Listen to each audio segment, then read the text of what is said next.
నమస్తే, welcome to ఏటీ. ప్రస్తుతం మనతో మాట్లాడడానికి కుత్బుల్లాపూర్ ఎమ్మెల్యే వివేకానంద గారు ఉన్నారు. మాట్లాడదాం. సార్ నమస్తే. సో ఏదైతే కాంగ్రెస్ పార్టీ ఏడాది పాలన కూడా ప్రజాపాలన సంబరాలు జరుపుతా ఉన్నాయి. సో నిజంగా సంబరాలు చేసుకునేంత కాంగ్రెస్ పార్టీ హామీలు అమలు చేశాయంటే ఏం చెప్తారు? 100 రోజుల్లో 6 గ్యారెంటీలు అని చెప్పినారు. దాంట్లో 13 కాంపోనెంట్లు ఉన్నాయి. ఒకటి చేసిరు మహిళల ఫ్రీ బస్సు. ఏవి చేయకుండా ఈరోజు మీరు సంబరాలు జరుపుకుంటారంటే వారి మూర్ఖత్వానికి నిదర్శనం. అది సంబరాలు జరుపుకోవాలి. ఎందుకు జరుపుకోవాలంటే వాళ్ళు ఈరోజు ప్రతి బిల్లులో 10% కమిషన్ తీసుకునేందుకు సంబరాలు జరుపుకోవాలా. ఈరోజు బిల్డర్ల దగ్గర పర్మిషన్కి 100 రూపాయలు స్క్వేర్ ఫీట్కి వసూలు చేసుకున్న సంబరాలు జరుపుకోవాలా. ముఖ్యమంత్రి గారు వారి కుటుంబ సభ్యుల పేరు మీద ప్రాజెక్టులు అక్రమంగా తీసుకున్నందుకు, మరి పొంగులేటి గారితో పంచుకున్నందుకు, మరి అదేవిధంగా మెగా కృష్ణారెడ్డితో పంచుకున్నందుకు సంబరాలు జరుపుకోవాలి. అదేవిధంగా డబ్బులు ఇక్కడికి వెళ్ళి మూటలు తీసుకుపోయి హర్యానాకి, మహారాష్ట్రకి పంపించి సంబరాలు జరుపుకోవాలి. కానీ ప్రజలకి ఏం చేసిరని చెప్పి సంబరాలు జరుపుకుంటే బాగుంటుంది. ప్రజలకి అరిగింది ఏమీ లేదు సంవత్సరం కాలంలో కూడా. అంత కాక కేసీఆర్ గారు ప్రవేశపెట్టిన పథకాలకే తూట్లు పొడిచే విధంగా, నిర్వీర్యం చేసే విధంగా వీళ్ళు చర్యలు ఉంటా ఉన్నాయి. ఇప్పటికే ప్రజలు పెద్ద ఎత్తున, రైతులు ముఖ్యంగా ఆగ్రహ జ్వాలతో ఉన్నారు వారిపైన. కాబట్టి వారు కేవలము సంబరాలు ఏంటంటే మేము అధికారంకి వచ్చినాం, పవర్ ఎంజాయ్ చేస్తున్నాం చెప్పుకోవడానికి సంబరాలు తప్ప ప్రజలకి రాష్ట్రానికి ఒరిగింది ఏం లేదు. కానీ వైద్య ఆరోగ్య వ్యవస్థలో కూడా గత ప్రభుత్వంలో అంతా ఆగమైపోయింది. మా ప్రభుత్వం వచ్చాక మేము అంతా మంచిగా చేస్తున్నామని చెప్పేసి అంటాం. నిజంగా అయిందా అంటే ఏం చెప్తారు? ఈరోజు బస్తీ దవాఖానాలు ఇప్పుడే చెప్తా ఉన్నాం కదా, పోయి బస్తీ దవాఖానాలు కనీసం మందులు లేవు, బీపీ గోళీలు లేవు. 7-8 నెలల నుంచి పరిస్థితి ఘోరంగా ఉన్నది అక్కడ. ఈరోజు అసలు వైద్య వ్యవస్థ అసలు హెల్త్ డిపార్ట్మెంట్ ఇంత స్ట్రాంగ్గా పనిచేసింది కదా 10 సంవత్సరాల్లో. అసలు నార్మల్ డెలివరీస్, ఇన్స్టిట్యూషనల్ డెలివరీస్ అంటే గవర్నమెంట్ హాస్పిటల్ ఎన్ని డెలివరీస్ పెరిగినాయి ఇవన్నీ కూడా అంకల్ చెప్తాయి కదా, అవన్నీ కూడా మన స్టాటిస్టిక్స్ చెప్తాయి కదా. కాబట్టి అదేదో అన్నందుకు మీద చెప్తా అంటూ కరెక్ట్ కాదు కదా. కాబట్టి చాలా క్లియర్గా ఈరోజు ఘోరంగా విఫలమైంది కాంగ్రెస్ పార్టీ ప్రభుత్వం. ఆ విఫలన్నింటినీ కూడా డైవర్ట్ చేయడానికి అక్రమ కేసులు, ఈ అరాచకాలు ప్రజల్ని ఇబ్బంది పెట్టాడు. ఎట్లా వస్తారన్న మీ వరుసగా మీ ఎమ్మెల్యేల మీద ఫోన్ ట్యాపింగ్ అంశం మీద కేసులు పెడతా ఉన్నారు. ఈరోజు హరీష్ రావు గారి మీద కూడా కేసు నమోదైంది. ఎట్లా వస్తారు ఇది అంతా?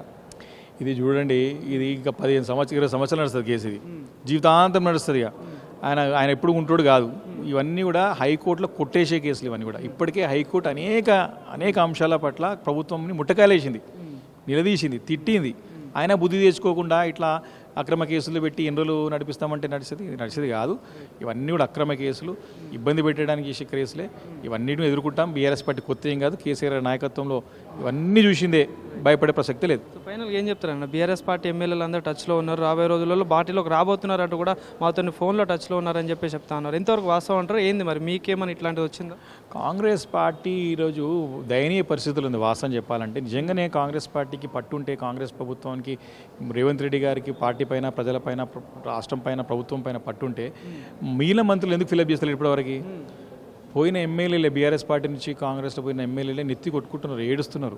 అపాయింట్మెంట్ లేవు, వాళ్ళకి కలిసే పరిస్థితి లేదు, నియోజకవర్గాలు పనులు అవుతలేదు, అక్కడ నుండి కాంగ్రెస్ పార్టీ నాయకులు తిరగబడుతున్నారు. అది వారి పరిస్థితి. అసలు కాంగ్రెస్ ప్రభుత్వం ఆగమాగం అయిపోయింది, దిగజారిపోయే పరిస్థితి, కాంగ్రెస్ పడిపోయే పరిస్థితి ఉన్నది, వచ్చే పరిస్థితి లేదని. మాకు భవిష్యత్తులో డిలిమిటేషన్ అయితే మాకు కూడా అవకాశాలు లేదని చెప్పేసి కేసీఆర్ టచ్లు ఉన్నారు మాకు. ఇది ఫ్యాక్ట్. వాళ్ళు ఏదో మీద చెప్పి ఏదో డైవర్ట్ చేయడానికి ప్రయత్నం చేస్తున్నారు. ఆయన మేము ప్రజలతో వచ్చినటువంటి పార్టీ, ఇది నాయకులతో వచ్చిన పార్టీ కాదు కదా. కేసీఆర్ నాయకత్వం బలంగా ఉన్నది. భవిష్యత్తు ఖచ్చితంగా మళ్ళీ బీఆర్ఎస్ పార్టీకే తెలంగాణలో. 100 రోజులు ఇస్తా అన్న బోనస్ కాస్త, పెన్షన్లు కాస్త, సంక్రాంతికి ఇస్తా అని చెప్పడాన్ని ఎట్లా చూస్తారు? అంటే సంవత్సరం తర్వాత కూడా ఇస్తా అని చెప్పడం ఎట్లా చూస్తున్నారు? ఇదంతా కూడా తప్పించుకునే ధోరణి, దాటివేసే ధోరణి. 9వ తారీఖున ఖచ్చితంగా అసెంబ్లీ సమావేశాలు ఏర్పడితే ప్రజల తరఫున ఖచ్చితంగా నిలబడి పోరాడతాం. కాబట్టి ఏ రకంగా అసెంబ్లీలో వెళ్ళిన ప్రతిపక్షాలని మేము ఫేస్ చేయాలనే ఉద్దేశంతో కొత్త నాటకం ఆడుతూ ఉన్నాడు. దానిలో కోతలు వేసే ప్రయత్నం చేస్తున్నాడు. అవును, యాజ్ ఇట్ ఈస్గా నువ్వు ఇస్తా అని చెప్పినావు కదా. నువ్వు రైతు బంధువుని నీకు ఎలక్షన్స్ కాగానే 15,000 వస్తున్నాయి మీకు అని చెప్పినాడు. ఆ రోజు ఎందుకు చెప్పలే మరి? కాబట్టి రేవంత్ రెడ్డి క్రెడిబిలిటీ పోయింది. ఈరోజు రేవంత్ రెడ్డి గారి యొక్క నాయకత్వాన్ని ప్రజలు నమ్మే పరిస్థితి లేరు, కాంగ్రెస్ పార్టీలు నమ్మే పరిస్థితి లేరు. కేవలం దండుకో, దోచుకో, పంచుకో అనే పని మీదనే కాంగ్రెస్ పార్టీ ఉన్నది. కాబట్టి ఫ్యూచర్ కాంగ్రెస్ పార్టీకి ఖచ్చితంగా జీరో. తెలంగాణ తల్లి విగ్రహం మార్పిడి పైన ఎట్లా వస్తుంది? అంటే గతంలో కేసీఆర్ గుర్తు లేకుండా చేస్తా అని చెప్పినట్టు రేవంత్ రెడ్డి గారు అదేవిధంగా చేస్తున్నారు అనుకోవచ్చు. ఎట్లా చెప్తారు దీని మీద? తెలంగాణ తల్లి మేము రూపొందించుకొని కేసీఆర్ గారి నాయకత్వంలో ఆ రోజు ఉద్యమంలో తెలంగాణ రాకముందుకే తెలంగాణ తల్లి సాక్షిగా తెలంగాణ సాధించుకున్నాము. ఇప్పుడు తీసుకొచ్చి ఎవరిని పెట్టేసి తెలంగాణ తల్లి అంటే ఓడి పూజ చేశాడా? ఆ తల్లిని పెట్టుకునే కదా మేము ఆ రోజు అందరం కూడా పూజించి, దైవంలాగా భావించి మేమందరం కూడా దైవ స్వరూపిణి. ఎందుకంటే ఆ దైవానుగ్రహం ఉంటేనే కానీ కొన్ని పనులు సాధ్యం కావు. కాబట్టి అలా మేము పూజించుకొని ఆ తల్లి సాక్షిగా తెలంగాణ తెచ్చుకున్నాం.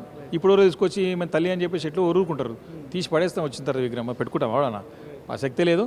ఆయన అన్నీ కూడా మూర్ఖత్వం, అనాలోచిత, అదేవిధంగా అనాలోచితం ప్లస్ అవగాహన రాహిత్యం, అనుభవ రాహిత్యం. రేవంత్ రెడ్డికి ఏం లేవు కాబట్టి ప్రాబ్లం వస్తుంది అని తెలుసుకునే ప్రయత్నం చేయాలి. ముఖ్యమంత్రి అనే సంగతి మర్చిపోయింది. ఇప్పుడు ఆయన ముఖ్యమంత్రి అనే సంగతి గుర్తు తెచ్చుకొని చక్కగా పనిచేస్తే ప్రజలకు మేలు చేసే పని చేయాలి. ఇవన్నీ కూడా కక్ష సాధింపు చర్యలు ఆనవాళ్ళు ఒకటి చేస్తున్నారు. ఇదేమన్నా రౌడీ గుండలమా, లేకపోతే ఇదేమన్నా రౌడీ రాజ్యమా, లేకపోతే ఇదేమన్నా ఫ్యాక్షన్ రాజకీయమా, లేకపోతే ఇదేమన్నా రాజ్యమా? పాలిటిక్స్ నడుస్తున్నాయి కాంగ్రెస్ పాలన అనుకోవచ్చా? 100% అరాచక పాలన అండి. అరాచక పాలనకి బెస్ట్ ఎగ్జాంపుల్ రేవంత్ రెడ్డి గారి నాయకత్వంలో ప్రభుత్వం ఈరోజు. కాబట్టి ఇవన్నీ ఎదుర్కొంటాం, కొత్త ఏం కాదు. ప్రజల దృష్టి వాళ్ళు చులకన అవుతారు, ఇంకా చులకన అవుతాడు. Thank you.